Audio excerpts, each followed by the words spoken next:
এগুলো সব আজকে ফালিয়ে দেবো। কি হয়েছে টুম্পা? ওর মাথায় ভূত ভর করছে আমার তো মনে হইতাছে। এগুলো ফালায় দেওয়ার কি দরকার? কথার আগা মাথা কিছুই বুঝলো না।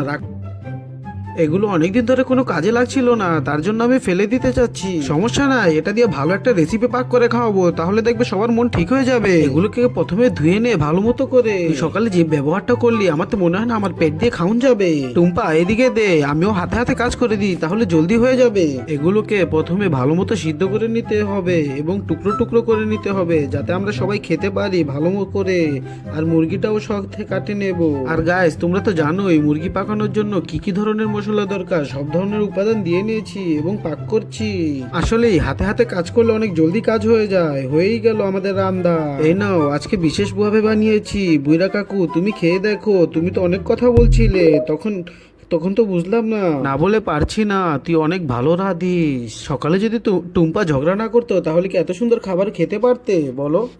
যদি তোমরা এই অসাধারণ ভিডিও এরকম ভাবে দেখতে চাও তাহলে অবশ্যই সাবস্ক্রাইব করে পাশেই